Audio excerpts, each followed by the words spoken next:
ကျမတို့ရဲ့ channel လေးကို like and subscribe လုပ်ပေးပြီးဘေးရန် notification ခေါင်းလောင်းလေးနှိပ်ပေးသွားပါအောင်ရှင်။ချစ်ရတဲ့ပရိသတ်များအားလုံးကိုကျေးဇူးတင်ပါတယ်ရှင်။ဇာတ်လမ်းလေးကိုအခုပဲစတင်လိုက်ပါပြီ။ခေမာရဲ့မိအသက်က34ရှိနေပြီ။တကယ်အိတ်တော်မပြုတော့ဘူးလား။ဟုတ်ကြည့်ကြည့်သမီးတယောက်တည်းအေးအေးစသေးလေးရအောင်စိုက်တူလေ။တကယ်ပဲခုခေတ်ဘင်းကလေးတွေကိုငါတော့နားမလည်နိုင်တော့ဘာလို့လင်းရင်သားမွေးဖို့စိတ်ကူးမရှိကြတော့တာလည်းမသိ။အင်းရှိအိတ်ခန်းတွေကပြန်လွင်လာတဲ့မိမိအမစီစီဒုံမမရွှေရဲ့အတန်ကြောင့်ထမင်းစားခဲ့တဲ့ကျွန်တော်ထမင်းစားနေရင်ကနေစိတ်ထဲရှိလိုက်မိတယ်။တလားတစ်ခါကြွားနေအိမ်လာလေတိုင်းကျွန်တော်အမကိုကြောက်ကြောက်ယူဖို့ကြီးတိုက်တွန်းနေတာစီစီကြီးကအခုထိလက်မလျှော့သေးဘူး။ခေပါပလင်းခင်ဆိုတဲ့သူကကျွန်တော်ထက်9နှစ်ကြီးတဲ့ကျွန်တော်အမရှင်ပါမမခေပါပလဲလေးလုံးအသားလေးဖွေးဦးပြီးတင်ပါနေနေရှိတဲ့ဆက်လေလက်ရှိရှိလေးတွေနဲ့မျက်လုံးဝဝိုင်းလေးရုပ်စင်းရုပ်သားကစစ်ပွဲကောင်းတယ်လို့လာပါတယ်အရေးချင်းဆိုရင်အိမ်မှုကိစ္စနိုင်နေပြီမမအလုပ်ကိုင်ကကုမ္ပဏီတစ်ခုရဲ့ HR manager တူပဲပြောရမယ်ဆိုမမပုံစံကယောက်ျားများစုလက်ထပ်ယူချင်ကြတဲ့အမျိုးသမီးစင်းရဲထဲမှာပါတယ်မမခင်မှာရင်းသားတွေလည်းထားမှုပါတယ်ဒါပေမဲ့ကျွန်တော်အမသားကြောင့်များအပြိုကြီးဖြစ်နေရတာလေလို့မေးသူမရဲ့မောင်လေးအရင်ကျွန်တော်မုန်းမြင့်မင်းခန့်ရှင်ကြောင့်လေဟုတ်တာပေါ့ဗျာကျွန်တော်ပေါ့ဗျာမမကိုကျွန်တော်ချင်းချောက်ထားတာဒါကိုကြည်ကြည်နဲ့စင်မျိုးတွေဒါမှကကျွန်တော်မိဘတွေအပါဝင်တခြားဘယ်သူကမှမသိကြဘူးအားလုံးကမမကိုများအပြိုကြီးတဲ့ကျွန်တော်ရှိလိုက်ချင်တယ်တကယ်တော့မမကျွန်တော်ရဲ့စိတ်တိတ်ပေါ်မရလွန်ခဲ့တဲ့9နှစ်ခန့်ဒီမဲ့မုန်းမြင့်မင်းခန့်ရှင်ဒီနေ့ကဇလန်းပြတ်ပြီးငါ့ကိုမချစ်တဲ့လူနဲ့ရှင်းဆက်ပြီးမတွဲနိုင်တော့ကော်ဖီဆိုင်တစ်ခုမှခေါ်ချင်းပြီးလမ်းခွဲစကားပြောပြီးထွက်သွားတဲ့ဆရာမြောက်ကြီးကောင်ကျွန်တော်နိုင်မဆွဲဖြစ်ခဲ့ဘူးမိန်းကလေးတွေများအခက်သားအရင်ဆုံးသူတို့ပဲချက်ပါရပြောပြီးကျွန်တော်ကြီးချင့်ကပ်လာကြတာအသေးသေးဒါပေမဲ့တလားတော့မကြောက်ဘူးလေကျွန်တော်ရဲ့ ADA ဆက်အပြည့်အဝတွေကိုသူတို့သိမခံနိုင်ကြတော့သူတို့ဘက်ကရှင်လက်ခွဲသွားကြပြန်ကောကျွန်တော်မှာပါကျွန်တော်ကိုယ်တိုင်ကလည်းလာဖွင့်ပြောသမျှမိမတိုင်းမငင်းမဲ့ထွေးပြီးတော့နောက်ဆုံးကျွန်တော်ကလည်း playboy ကြီးကိုဖျဲလို့ဘာလို့မချစ်ပဲတွဲရတာလဲဆိုကျွန်တော်လည်းမိန်းကလေးတွေနဲ့တွဲ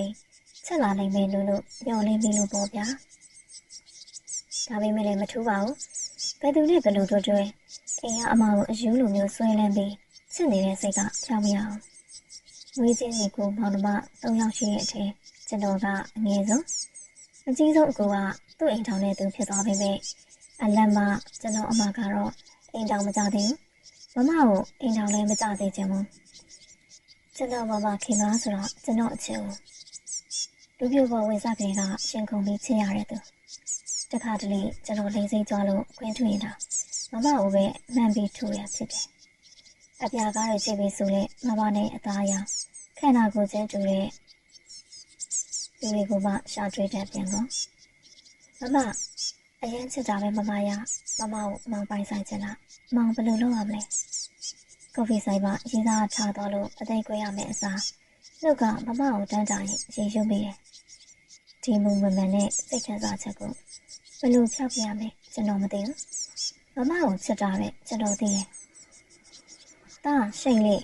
ပြန်လာတဲ့အတော်ပဲဒီမှာအခုပဲတာအမကိုပြောနေတာကော်ဖီဆိုင်ကနေပြန်ရောက်တော့ည6 နာရီရှိပြီအလုပ်ကပြန်ရောက်နေပြီဖြစ်တဲ့မမရေချိုးပေးပုံပဲအိမ်လေးစပန်တာကာဝေးလက်ပြက်လေးဝတ်ထားပြီး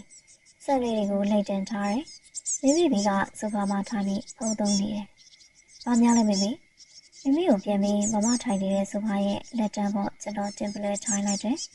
မမဘာတွေကြည့်နေမှသိရအောင်လေမမရဲ့ဖုန်းကိုကျွန်တော်ကိုကြည့်လိုက်တော့ Facebook ကဘာဟင်းလဲတော့မသိဘူးချက်ပုံချန်တီရေးထားတဲ့စာမမဖတ်ရပဲသားတို့ကိုကြီးကမိမိတို့ကယ်လီဖိုးနီးယားလာလေဖို့ခေါ်နေတာအဲ့ဒါမိမိတို့ US မှာတလသွားနေမလို့ဟာတကယ်ကြီးလားဘယ်တော့သွားကြမှာလဲမိမိစကားကြောင့်ကျွန်တော်ဝန်သားလုံးစုမတက်ဖေဖေနဲ့မိမိတို့သွားကြရင်ဒီအိမ်မှာကျွန်တော်နဲ့မမနှစ်ယောက်တည်းကြံခဲ့မှာမို့ပဲနောက်နှစ်ပတ်ဆိုဗီဇာကြပြီလို့ပြောတဲ့ မိမိတို့နောက်နှစ်ပတ်တည်းသွားပြင်မယ်သမီးလည်းလိုက်လေချင်တာပေါ့ကိုကြီးကသမီးတို့ကိုကြောင်မခေါ်ရှိတ်လေနေကိုကြီးကိုပြောမမဆိုတာကိုကြီးကိုမနိုင်အဲ့လိုမျိုးကျွန်တော်စစ်ကိုခေါ်တာကျွန်တော်ကလည်းမမဘက်တော့သားဆိုပေမဲ့ဒီတစ်ခါတော့ sorry ပါမမရဲ့ခွေးချင်နေပဲပြောမိမိတို့မရှိခင်မမကိုကျွန်တော်အပိုင်ဖြစ်အောင်လုပ်ပြရစီ။အော်မမကလည်းကိုကြီးလည်းသူ့မိသားစုနဲ့လေရှိလေးနဲ့မမပါနိုင်လူများတော့ဟိုမှနေရဘယ်အဆင်ပြေမလဲ။အေးပါရဲ့ငါသိပါတယ်မိမိတို့သွားရင်တလားလုံးဒီအိမ်ကြီးကနေနေငါနဲ့နှစ်ယောက်တည်းပြင်းစရာမမအပြောက်ကကျွန်တော်ကိုပြုံးသွားစေတယ်။မမရဲ့ပြင်းချိန်ရှာမယ်များမှတ်နေလား။မမကမအောင်ညတိုင်းငိုနေရမှသိရလား။ဒီလိုနဲ့နှစ်ပတ်အကြာပြနဲ့မိမိတို့ US ကိုသွားလိုက်ကြတာပေါ့။ညထကြရင်တဲ့မမနဲ့ကျွန်တော်နှစ်ယောက်တည်းရှိရဲ့ပထမဆုံးညစာအတွက်မိဖို့ကြောင့်မှဟင်းချက်နေတဲ့မမကကျွန်တော်အကျွေးတွေကိုသိရှုံးသွားလာပဲ။တမင်စားဝိုင်းမှာထားပြီးမမရဲ့နောက်ပိုင်းလာကိုစိုက်ကြည့်ပြီးကျွန်တော်ကျွေးနေမိတယ်။အခုမမဝတ်ထားတဲ့ကုမ္ပဏီယူနီဖောင်းပေါင်တဝက်တီဖုန်းနဲ့မီနီစကက်ချက်လေးကိုဆွဲလန့်ပြီးမမရဲ့ပေါင်လေးတစ်ဖက်ကိုမထားရင်မမဝတ်ထားတဲ့ပင်တီလေးချာကနေပူစီလေးတဲ့ကျွန်တော်ခုနလက်မအညူရောင်ညီလေးကိုထဲပြီးမမကိုကျွန်တော်မတ်တက်လုပ်နေရတယ်ဟဲ့အမလေးငါလန့်သွားတာပဲရှိလေးရဲ့နင်ကအသက်မပေးပါမပေးနဲ့မမနောက်လေးလာတဲ့ချိန်ကျွန်တော်ကိုမြင်ပြီးလန့်သွားကပြောတော့မှကျွန်တော်အတွေ့လေးရက်သွားတယ်မမအာယုံကရင်းချက်တဲ့စီရောက်နေတော့ကျွန်တော်ထမင်းစားကန်နေရောက်လာတာကိုတော့မသိဘူးလေအလုပ်ကနေပြန်ရောက်အောင်ချက်မနာပါလားမမဘာရီချက်တရားလဲနေ့အကြိုက်ကဲမုံပင်စင်းချက်လေဟာဟုတ်လားရှိန်လေးပါကူပေးရမယ်မမပြီးတော့ကျွန်တော်သွားရလိုက်ပြီးတော့မမမျက်စောင်းလေးကကျွန်တော်စီရောက်လာတယ်အခုပါမေးစားကူဖို့ပဲကြံပါတော့ရရှင်ငင်ဘိုက်စားနေပြီလားစားပြီစားကြလားပြီစားရမယ်ခဏစားကျွန်တော်စားပြီစားကြတာမမချက်တဲ့ဟင်မဟုတ်ဘူးမမကဆိုတာနာတွေးပြီးပြောလိုက်တာဒါကိုတဘောရုပ်နဲ့ဖြူဖြူစင်စင်သူ့မောင်ကျွန်တော်ကိုချက်တဲ့မမကတော့မသိချဘူးအခုလေမမကကျွန်တော်ရှိဓမောနမဲနိုင်လုံးနဲ့ပူလို့ထင်ပါတယ်အပြာလေးအောင်ရှဲရဲ့အပေါ်ဘက်ခြေလေးနှလုံးကိုဖြောက်ထားတယ်အတွင်းထဲကဘရာဇီယာအနက်လေးနဲ့ဖွေးဥနေတဲ့ရင်ညွန့်လေးကအရှင်သာမမကအရက်ငါးပိန်ငါးလက်မှာကျွန်တော်ကငါးပိကိုမှုအပေါ်စီးကနေအဲ့လိုမြင်နေရတာပဲစောင့်ကြည့်လိုက်တာမမရဲ့စားရပါမယ်ဆိုမှဇော့မမရဲ့ရှင်ညွန့်လေးကိုမတိမတာစိုက်ကြည့်ရင်ကကျွန်တော်ချလာပြီးနှုတ်ကလုတ်ကနေထွက်သွားတယ်မမကတော့သူ့ဟင်ကိုကျွန်တော်ငဲ့နေတယ်လို့ပဲထင်တယ်အမှန်ကကျွန်တော်ငဲ့တာမမဒါနဲ့မလက်ပြန်ကနေပါစားကြတဲ့ရှိန်လေးငါအလုပ်သွားခင်ချက်ပေးခဲ့မယ်အိမ်မှာမမေမရှိပေမဲ့လည်းမမကအမကြီးမိယာဆိုတဲ့အတိုင်းကျွန်တော်ကိုဒီဇိုင်းရှိရယ်မမကျွန်တော်ကိုသိချက်တာလေဒါပေမဲ့ကျွန်တော်လိုချင်တဲ့အချက်မျိုးတော့မဟုတ်ဘူးရတဲ့မမကြိုက်ရအဆင်ပြေတယ်လို့သာချက်ဟဲအဲ့လိုတော့မလုပ်နဲ့လေတရက်ဘာချက်ရမလဲစဉ်းစားရတာကောင်းစားရတယ်ဟာနင်းစားချင်တာလည်းပြောမှာပေါ့အဲ့ဆို just to ကြိုက်လန်ရကြောပေါ့ okay မမအပြင်လေးကကျွန်တော်ကိုမေးမောသွားစေတယ်ဒီညမမစိတ်နဲ့ကျွန်တော်အိမ်ပြောပါမလားလေ3ရက်ကြာလာပြီမမကညဆိုအခန်းတကာလောက်ချပြီးအခန်းတော်မှာအထဲယူထားတော့ကျွန်တော်မှကိုဝင်လုံးမကြဘူးကျွန်တော်မုန်းတဲ့မမရဲ့ဖေးကြီးကလည်းညဆို7နာရီလောက်ထိမမနဲ့ဖုန်းပြောသေးတာတခါတလေအေးဖေးကြီးနဲ့ဖုန်းပြောရင်မမရေတန်းလေးကြားရပြီဆိုကျွန်တော်သူရဲ့စူပွားလာတယ်လို့ခံစားရတယ်အဲ့ကောင်ကိုတက်ပြစ်ချင်တာအရန်ပဲအခုလေမမအေးဖေးကြီးနဲ့များရှိနေလားည7နာရီထိုးနေပြီအိမ်ပြန်မလာသေးဘူးလေဒီနေ့စနေနေ့အလုပ်ပေးရက်ကိုအိမ်မှာအေးစေးမနေရင်မိုးချိုအလားရပြင်ပြီးညနေဘက်အိမ်ကနေသူ့ကိုမပြောမစိုးနဲ့ထွက်သွားတာအဲ့ပဲကြီးကြောင်များလားတစိမ့်စိမ့်တွေးလေးကျွန်တော်ဒေါသထွက်လာပြီးမမစီဖုန်းခေါ်လိုက်တော့တယ်ဟယ်လိုမမအခုကမှလည်းဘာလုပ်နေတာလဲဘာလို့အိမ်မပြန်လာသေးရလဲဟုတ်ခေမမောင်လေးလားအမခေမရဲ့အလုပ်ကမိတ်ဆွေပါsorry ကျွန်တော်အမထင်လို့မမအမဘေးမှာရှိတဲ့ဒါနဲ့လေခေမကိုမောင်လေးလာခေါ်ပေးလို့ရမလား ခေမမူးနေပြီအပြက်ကိုသူကားမမောင်းနိုင်တော့တော့ကျွန်တော်လာခေါ်လိုက်ပဲအမဘယ်လာခဲ့ရမလဲအင်းစိန်လန်း PPI မှတ်တိုင်နဲ့ခွဲချံမှတ်တိုင်ကြားက PP ကျဆိုင်ပါမောင်းလေးဟုတ်အမကျွန်တော်အခုပဲထွက်လာခဲ့မယ်ဖုန်းစားပြီးရတဲ့မမရှိရဲ့ Grand Taxi ငါပြီးကျွန်တော်ထွက်လာခဲ့လိုက်တယ်ဒီလမ်းမရန်ကုန်မြို့တဲ့ရှစ်မိုင်ပါနေရမို့မရောက်တဲ့နေရာနဲ့ကတိတ်မဝေးဘူးဆိုင်ရောက်တော့ဆိုင်ပြင်ပမရက်ကစူဇူကီးစစ်အဖြူလေးရထားတာကျင်းတွေ့လိုက်ရပြီးအထဲဝင်လာတော့အမျိုးသမီးလေးရောက်ဝိုင်းမှာစပွဲပေါ်ကောင်းတဲ့အိမ်နေတဲ့ကျွန်တော်ဟမ်မဆောင်နိုင်လောက်အောင်မူးနေတဲ့ပုံပဲအရှမ်းမူးနေလားဟမ်ကျွန်တော်ခြေလမ်းတွေကဘေးအမြန်ဆုံးရောက်သွားပြီးပကုတ်လေးကိုအသာရလှုပ်ရင်မေးလိုက်မိတယ်ကျွန်တော်အတန်းကြောင့်စပွဲဝိုင်းမှာထိုင်နေကြတဲ့အမတွေမောကြည့်လာတယ်မောင်လေးကြောင်းလာပြီလားဟုတ်အမကိုခေါ်သွားတော့မယ်နော်ဒီပါခင်မရဲ့စလင်ပတ်နဲ့ကတော့ဖုန်းကအမအိတ်ထည့်ပေးထားတယ်ဟုတ်ကျေးဇူးပါအမသွားလိုက်ပါဦးမယ်ကျွန်တော်ရဲ့စလင်ပတ်ကိုဆက်လွှဲသွားလိုက်ပြီးကိုလေးကိုပွေးချိလိုက်တယ်ပြီးရနဲ့ကိုသူကားနောက်ခန်းထဲထည့်ပြီးအိမ်ပြန်လာခဲ့ကတော့တလန်းလုံးတိုင်အင်းကြီးပြီးလူးလိုက်နေရများကျွန်တော်ကိုနှိပ်စက်ညှဉ်းဆန်းနေသလားပဲအိမ်လေးရောက်ရောကိုသူ့ခန်းအိမ်ရထက်ချပေးလိုက်ပြီးနောက်ကျွန်တော်မရတော့ဒီညကိုလှုပ်ချင်တဲ့ကျွန်တော်စိတ်ကအလုံးစုံလွတ်ထွက်သွားပြီလေမဝတ်ထားတဲ့စင်စကတ်ကခရော့တော့အနက်ကိုကကျွန်တော်အပေါ်ဆွဲလန်းလိုက်တယ်မြင်လိုက်ရတာစာအတွင်းခန့်ဝမ်းဆက်အနီအောင်လေးအရန်လာတာပဲရဲ့အခန်းတွင်ချိန်သိမ်းနေနေတဲ့မိဆိုင်ပါဝါအောင်ဖွက်ထားတဲ့အတွင်းပစ္စည်းတွေကိုပထမဆုံးအချိန်မြင်ရတော့မှမို့ရေကုန်စိတ်လှုပ်ရှားပြီးမောင်မီအိတ်ကတဲ့ကကျွန်တော်ဖုန်းကိုထုံလိုက်တယ်ဗီဒီယိုရပြီးမှတ်တမ်းတင်ထားကြလို့လေကျွန်တော်နဲ့ပထမဆုံးအတွေ့အကြုံလေးကိုဖုန်းကိုညလည်းနဲ့ကင်ထားလိုက်တယ်လို့ကြံတစ်ဖက်လက်နဲ့ရဲ့ဘရာကိုပြေးလေးအပေါ်ဆွဲလန်းလိုက်ပြီး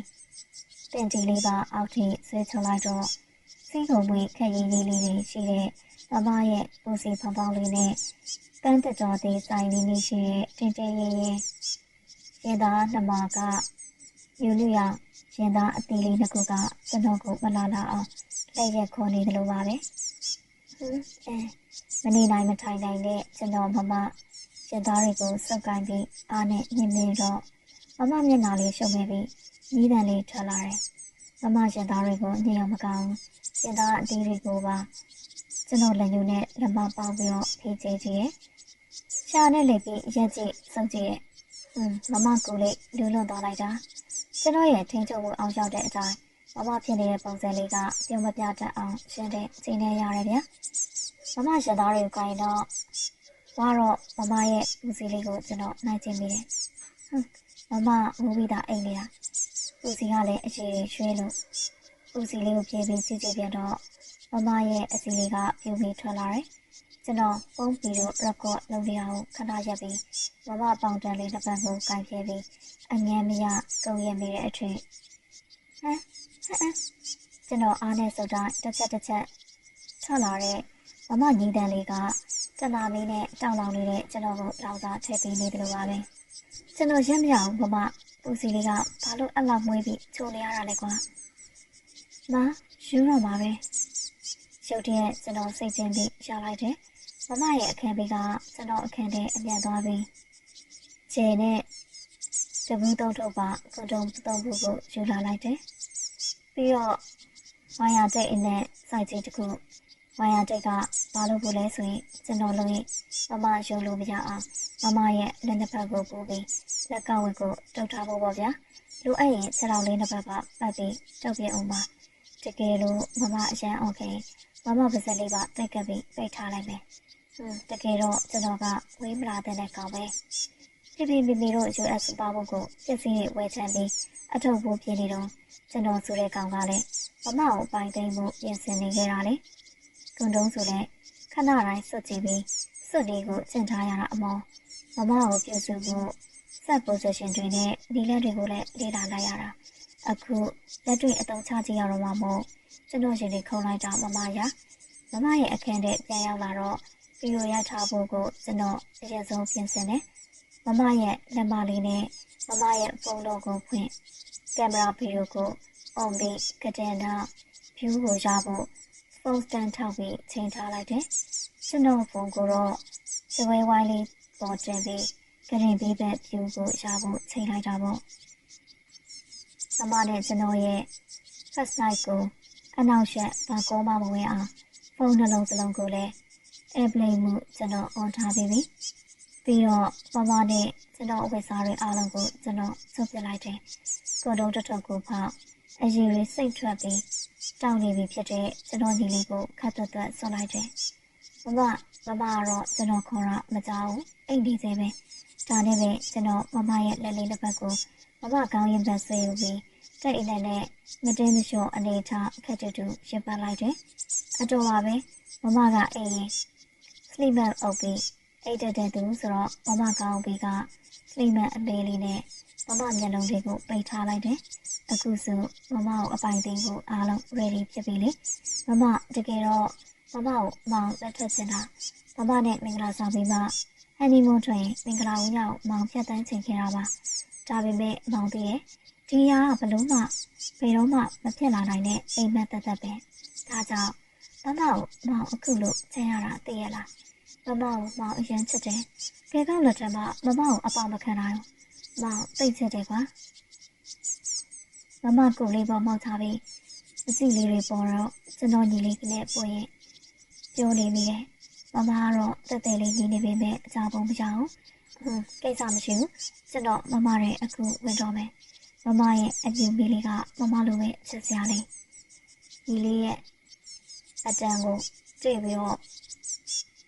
ဝင်ခါဒီစက်အရင်ဆုံးကျွန်တော်သိချကြည့်မိပြီးပြောလိုက်မိတယ်။မမရဲ့အပြင်ဘက်ပန်းနူရောက်ပညာမြေပုံစံလေးကလုံးဝအပိတ်အပေါက်မပါတဲ့ပုံစံလေးကျွန်တော်ဝင်ဝင်နဲ့ကြားနေတယ်လို့မမအပြင်မေးလေးကိုကြည့်တစ်ချိန်တည်းမှကျွန်တော်စိတ်ထဲလေးအရန်ပြုံးပြီးတယ်။ကျွန်တော်ထင်ထားခဲ့တဲ့အတိုင်းပဲဗျာ။မမကရေးစားတွေကတယောက်ပြီးတယောက်ထားတာအခု28နှစ်အရွယ်ထိသူ့အပြေကြီးကတော့အပြတ်မခံနဲ့ချိန်သိမ်းထားတာလေ။အဆက်ကြောင့်ကြီးရဲ့ညီမအမျိုးသမီးပြီးသားပါရဲ့ကျွန်တော်လည်းမထူးလဲမင်းကလေးတွေနဲ့တွေ့ခဲ့ပေမဲ့ဆက်လုပ်ဖို့နေတာကလက်ကင်အကုံးဘက်ခါးဘက်ရုံအစင်ထက်အောင်ဖို့ခဲ့ဘူးပြစ်စင်ဆွဲပြတာတော့ခက်ရှာရှာရဲ့ကျွန်တော်ရဲ့တချို့ရည်စားတွေအတူအိမ်ဖို့ရေဆွေလာတာတွေရှိရတာတော့ကျွန်တော်ညင်ခဲ့တယ်ယောက်ျားပဲဗျာမြင်ရတာတော့ဘယ်လွင်မလဲမမကိုချစ်နေတဲ့စိတ်ကြောင့်ပဲမြင်နိုင်ခဲ့တာလေမမရဲ့စိတ်မကောင်းပါဘူးဒီညတော့အသက်20ရေချတဲ့ကျွန်တော်ကြောင့်မမအပြူကြီးပြန်ရတော့မယ်သိရလားကျွန်တော်လူပြူကြီးနဲ့မမကြောင့်ပြန်ရတော့မယ်ဝမ်းဖက်တာကျွန်တော်ရေရွရင်ကျေဘူးကိုဖွင့်ပြီးကျွန်တော်ရဲ့ညီလေးကိုရွှဲဆူသွားအောင်တုပ်လိမ့်နေမိတယ်မမရဲ့အကောင့်လေးကရွှဲပြီးသားဆိုပေမဲ့ကျွန်တော်ပါကင်ဖိုင်မမနာမတတ်တာလို့တတ်တာညခြေတုံနေရတာပဲပြီးရနဲ့ကျွန်တော်တို့တားနေတဲ့အဲ့ရအမိပါလေးကိုတတ်တော့ညာတာမှမရှိညီလေးနဲ့ထိုးပေါက်ပြီးမမရဲ့ဦးစီးလေးအစုံထိအားနဲ့တိတ်ထည့်လိုက်တော့တယ်အာတကယ်ကိုကောက်လိုက်တာယူမတက်ပဲမမတဲကပူပူလေးလေးချက်တင်းနေရဗျညီလေးထက်တဲ့ချင်းကိုကျွန်တော်မှပြီးချင်တယ်လို့ဖြတ်သွားရတယ်ဟာနားတယ်အရန်နာတယ်ဘယ်သူလဲမလောက်နဲ့တောင်းပါပါတယ်ပါကင်ဖောက်ခင်ရတာနဲ့မမလန်တို့သွားပြီးနားလို့ကြောင်ကြံပြောရင်ရှိုင်ကုန်နေတယ်ကျွန်တော်အတန်ပြန်မပြီးဘူးမမပေါင်လေးတစ်ဖက်ကိုပကုံးထက်ထန်းတင်ထားရင်လည်းရှေ့တိုးနောက်ဆုံးညင်ညင်တတလှုပ်ရှားနေမိတယ်မမရဲ့အတွင်းနေရသားတွေကိုပေါ်တာတာနေရံတွေကကျွန်တော်ညီလေးကိုဆွဲထုတ်ပြတာကောင်းလို့ကျွန်တော်ယူသားမတက်ခံစားရတယ်ဗျာအာမလို့မမညီတန်လေးကြောင့်ကျွန်တော်ခါအောက်ပိုင်းလှုပ်ရှားမှုကလည်းတပြေးပြေးအရှိန်တက်လာပြီးမြင့်တက်လာတယ်ကြော်တော့ကျွန်တော်ဒီကနေဆက်မမကိုလေးတုံတက်ပြီးပြေးရောက်တော့ပုံပဲဟာကျွန်တော်လည်း9ချက်6ချက်လောက်စက္ကနဲ့စောင့်ပြီးမှအရေးတွေချလာတယ်ပြီးရနဲ့မမရဲ့ခြေနဲ့ကနေကျွန်တော်အတန်ကြီးကိုပြန်ဆွဲထုတ်လိုက်တယ်ကွန်တုံးကတော့အရေးဖြူတွေပြေးသွားတော့မနေမတော့ဟမ်ဘယ်သူလဲတောင်းမှပါတယ်ကျမကိုလွတ်ပေးပါတောင်းမှပါတယ်မမရဲ့သူချစ်ရတဲ့သူ့မလုံတာမဲ့မတိချပဲတောင်းပန်နေရမြအတန်လေးကတတာစရာ ဒါပေမဲ့ဘယ်လိုလုပ်ရမလဲမမရဲ့ကျွန်တော်လေမရက်ချင်သေးဘူးမထိနဲ့ခွေးလို့လုံချင်လာလို့ကိုတော့အသက်လေးပြရတဲ့မမကိုကျွန်တော်အိယာထက်မောက်ခုံဖေးချလိုက်တယ်မမခင်ဗျမမှုနဲ့အားရှိတဲ့လောက်ရုံးချပါရဲ့ဒါပေမဲ့ကျွန်တော်ကကလေးမမဟုတ်တော့တာအရင်ရောက်တဲ့ယောက်ျားလေးကျွန်တော်ခွန်အောင်ကိုမမပြင်ဆင်နိုင်ပါမလဲအဲ့ဒါချက်မမလက်တွေကချက်ခင်ထားရတာမလားမမကျွန်တော်လက်ကမလုပ်ပါဘူးမလုပ်မထည့်နဲ့မမခါလေးကိုကိုင်ဆွဲမလိုက်ပြရနဲ့ကျွန်တော်ညီလေးကိုပြန်ထိုးထည့်ပြလိုက်တဲ့မမအော်တန်လေးစူနေရောပဲအစပိုင်းထဲထဲကျန်တာမမကျွန်တော်ရင်းချင်နေတာကျွန်တော်ညီလေးအဝင်ထွက်စားတာနဲ့မမငိုပြီးမိနေပုံလေးကခွေးပါလေးအေးနေတဲ့အတိုင်းကျွန်တော်လည်းခွေးချင်းကျန်တဲ့ကောင်မူလားမသိပါဘူးအဲ့ရပေါ်ကျိုးချပြီးမမကိုနောက်ကနေခွေးလို့လို့လုံရတဲ့အရာသာကခုနကချက်တော့ပိုကောင်းတယ်လို့ကျွန်တော်ခံစားရတယ်တကယ်ကောင်းလိုက်တာအရင်ပဲည7 နာရီထိုးသွားပြီးမို့မမရဲ့အခန်းထဲကနေရင်ကဲ့နာရီအစံကတောင်နဲ့17ချက်မပြေမှုချင်းထားပြလာတယ်နာရီတန်တောင်မကောင်းမမအခန်းထဲမမနီးတယ်လေးအပြင်မမဖင်လုံးလေးနဲ့စတော်စီချက်တစ်ဖက်ရိုက်တန်းဝိယာကတအိမ်ထွက်နေတဲ့အတန်တွေကစူညံနေတယ်တော်ပါတော့မခံနိုင်တော့ဒုတိယတစ်စီကြောင့်မှကျွန်တော်လည်းပြီးဖို့ကိုကြတယ်မမခင်ဗျာသိအောင်လာတာလားမသိဘူးထွက်လာတဲ့အတန်လေးကအတော်လေးခံစားနေရပုံပဲဒါပေမဲ့မမဘလို့ပဲတောင်းမှမသိကျွန်တော်ကတော့ပြီးရဲ့အချိန်စောင့်လို့မရပါပဲမမကျွန်တော်ပြီးတဲ့အချိန်မမစီကအတန်ထွက်လာတော့ကျုပ်တည်းကျွန်တော်အရင်စိတ်ပူသွားပြီးမမရဲ့နှလုံးခုန်တဲ့နဲ့အသက်ရှူတဲ့ကိုအသေးအသေးစမ်းကြည့်ပြီးတော်သေးတယ်ပုံမှန်အတိုင်းဖြစ်နေလို့မမကစိတ်ကုန်လက်ပန်းကျပြီးမောနဲ့အိပ်ပျော်သွားတဲ့ပုံပါပဲ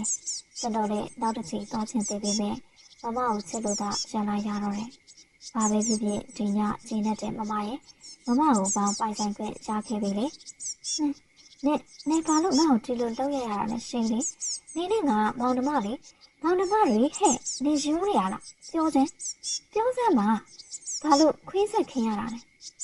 ပြောပြီးပြီလေမမကိုမောင်ချစ်လို့အဲ့စကားတွေလာမပြောနဲ့ငါမကြားချင်ဘာမောင်လဲဘာချစ်လို့လဲနေခွေးကမနေ့9 နာရီမူပလီသေးဘူးကျွန်တော်ရှင်ခွင်တဲကားတွေကိုလုံးတီးနေလို့လာတဲ့မမတရားရှော့ရပြီးငိုယုံအော်ဟစ်နေတယ်ကျွန်တော်ရှင်အောင်နဲ့ဘာတစ်ပတ်မမပြင်းညာကြိုက်နေတာတွေကြောင့်ထူပူနေပြီလေကျွန်တော်စိတ်မဆိုးပါဘူးလူကျင်တာရှားခဲ့ပြီမဟုတ်လားမမကိုမကျင်တဲ့လို့ဖေဖေနဲ့မေမေကိုတိုင်လဲဒါမှမဟုတ်ရဲတာပြီးထောင်ကြစရတာလို့နောင်ကတော့မှားသွားပါတယ်မတောင်းပန်နိုင်မမကိုချစ်လို့ကိုတမင်လောက်တာဆိုပြီးပဲဝန်ခံပါနေတမင်တကကျွန်တော်ပြောလိုက်တာကို့မောင်ရင်ကကို့အလိုမတူပဲစားပြပြချင်လိုက်တဲ့ကိစ္စကကျွန်တော်ငုံရတော့မမရင်ကုန်နှုတ်ပိနေပဲကျွန်တော်သိတယ်ဘာလို့လဲဆိုမမဆိုတာအဆက်ကြောက်ကြီးရဲ့အမျိုးသမီးတူဖြစ်လို့ဒီကိစ္စကိုလူတွေအသိခံမှာမဟုတ်အဲ့ဒါတည်းမမကသူ့မောင်ကျွန်တော်ထောက်တဲ့ပူရပါလေလားနောက်တစ်ခုကကျွန်တော်စီကမမနဲ့ကျွန်တော်ရဲ့ဆက်ဗီဒီယိုရှိရဲ့မယုံရင်မမဖုန်းလေးလေကြည့်ကျွန်တော်မနေ့ကဗီဒီယိုရက်ကော့ယူထားတာဘာလို့နေမမတွေးတဲ့အတိုင်းပဲဟုတ်တယ်ဘာမမကိုချိန်ချဖို့ကျွန်တော်စကားကြောင့်မမကိုလေးတစ်ဆက်တုံးပြီးညရည်တွေကြားလာတယ်မမမျက်ရည်တွေမြင်ရတာကျွန်တော်ရင်ထဲဝင်နေရတယ်ဗျာဒါပေမဲ့မတက်နိုင်ဘူးမမမလုပ်နိုင်အောင်ချုပ်ကန်ရမှာပဲမမနဲ့မင်းညာကတခါတည်းစက်လုံးရယုံနဲ့မောင်ကျင်းနေနိုင်မဲ့ထန်နေလားလုံးဝပဲမောင်ချစ်လို့မမကိုအပိုင်သိမ်းခဲ့တာမမကမောင်အပိုင်ဖြစ်သွားပြီသိလားအဲကြောင့်မမဘေးကြီးနဲ့ break and လုပ်လိုက်တော့နောက်ကိုဘယ်တော့မှရေးစားမထားနဲ့တော့ပြီးတော့ယောက်ျားယူအိမ်တောင်ပြုတ်ဖို့လည်းမစင်စားနဲ့မောင်စကားကိုမမနားထောင်မောင်ပြောသလိုတော့တကယ်လို့မမမောင်ကလန်ကစားလို့ရင်မောင်တို့ရဲ့ဆက်ဗီဒီယိုကိုမောင်ပုတ်လက်ချပြလိုက်မယ်မောင်မလုပ်ရဲဘူးလို့တော့မထင်နဲ့နော်ဘာလို့အဲ့လိုတွေလုပ်နေရတာလဲရှင်းနေငါနဲ့အမအရင်ခောက်ပါ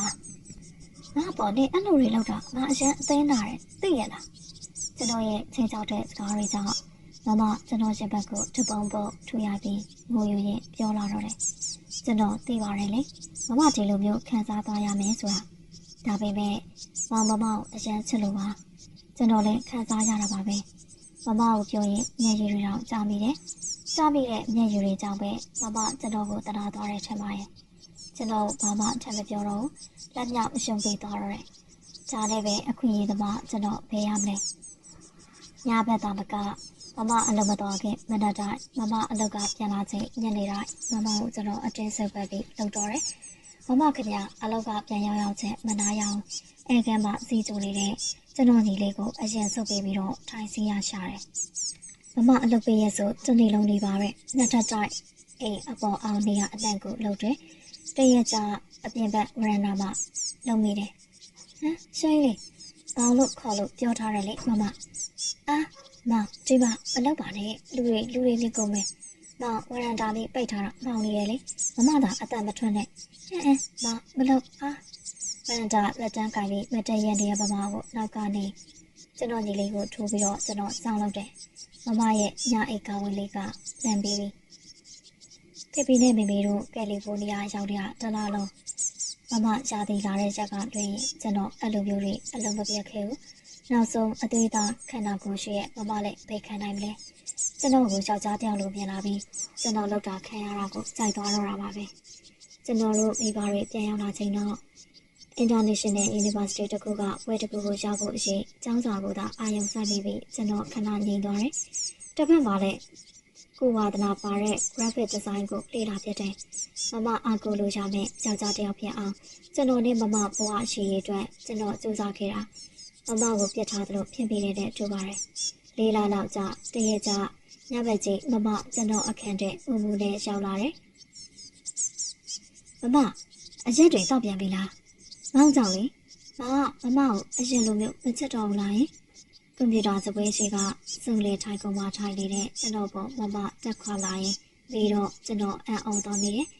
ဘာလို့အဲ့လိုထင်ရတာလဲမမရင်မောင်ကအရင်လိုမောင်မမကိုစားလို့ဝါလို့ရေးငွေပြီးပြစ်လိုက်ပြီလားမမဆိုင်ကိုရင်ပြောလာတဲ့မမစကားကြောင့်ကျွန်တော်သဘောပေါက်လိုက်ပါတယ်မမလည်းကျွန်တော်ပေါ်အရင်လိုဖြူစင်တဲ့စိတ်မထားနိုင်တော့ဘူးလေမောင်ပြောမမမောင်ချက်လားမောင်ပြောလေချစ်တယ်အရင်ချစ်တယ်ယူလာအောင်ချစ်တယ်မောင်မမစီကအဖြေရလို့ကျွန်တော်သိပြောတာပဲဗျာချက်ချင်းမဲ့မမနှကန်းလေးကိုကျွန်တော်နေစုံလေထိုင်ကုန်မှထားပြီးပဲမမကိုလှုပ်ပြတယ်ကျွန်တော်တို့မိဘတစ်ပါးကတော့အိမ်အောက်ထပ်မှာအိမ်မောကြနေပြီမို့ဘာမှမသိချဘူးအပေါ်ထပ်မှာသူတို့သမီးနဲ့သားကဘလူတွေများခွေးဆက်ခင်းနေကြလဲဆိုတာsorry ပါဖေဖေနဲ့မေမေရဲ့မမကိုသားသိချင်ပြီလို့ပါဒီလိုနဲ့ချိန်မပလဲခင်ဆိုတဲ့ကျွန်တော်မမကကျွန်တော်ရဲ့တိတ်တိတ်ပုံမရလေးဖြစ်လာခဲ့တာပါပဲကျွန်တော်တို့တဦးရဲ့တိတ်တိတ်ပုံအိမ်တောင်တက်တန်းက9နှစ်တောင်ကြာခဲ့ပြီလေကျွန်တော်လည်းပွဲရပြီး graphic designer တဦးအဖြစ်ဝင်ငွေရှာလာနိုင်ပြီးမမအားကိုလိုရတဲ့မမကိုဦးဆောင်နိုင်တဲ့ယောက်ျားတစ်ယောက်ဖြစ်လာခဲ့ပြီဟဲ့ရှိန်လေးနင့်အမကိုပြောဟိနင့်အမကအပြူကြီးလုံးမလို့တဲ့ကျွန်တော်ထမင်းစားပြီးအေကန်ဘက်ထွက်လာတော့ជីជីကကျွန်တော်ကိုလှမ်းပြီးစစ်ကူခေါ်တယ်။အော်ជីជីတယောက်မသိချဘူးပဲ။လောက်ပါစေជីជីကလည်းကောင်းတာပေါ့။မမအပြူကြီးလို့ရင်ဒါလည်းလူပြူကြီးလုံးမှာမမအနာသွားထိုင်ပြီးမမမကုံလေးပေါ့ကျွန်တော်ကောင်းပြီးခြေကမောကပြောတော့ជីជីကကျွန်တော်ကိုမျက်စောင်းထိုးတယ်။ကျွန်တော်မမကတော့ပြုံးလေးလေးအေးလုံကြဟဲ့ဒီပေါင်တော့တယောက်ချစ်လဲချစ်နိုင်လို့နဲ့ငါနဲ့အမြင်ကတ်တာជីជីကလည်းဗျာတကယ်လည်းကျွန်တော်တို့နှစ်ဦးကတိတ်ချစ်တာဇလန်လေးကဒီမှာရင်ပြီးဆုံးသွားပါပြီနောက်ထပ်လည်းဘယ်လိုဇလန်ကောင်းလေးတွေတင်ဆက်ပေးသွားမလဲဆိုတာစောင့်မျှော်ရင်နားဆင်ပေးပါအောင်ရှင်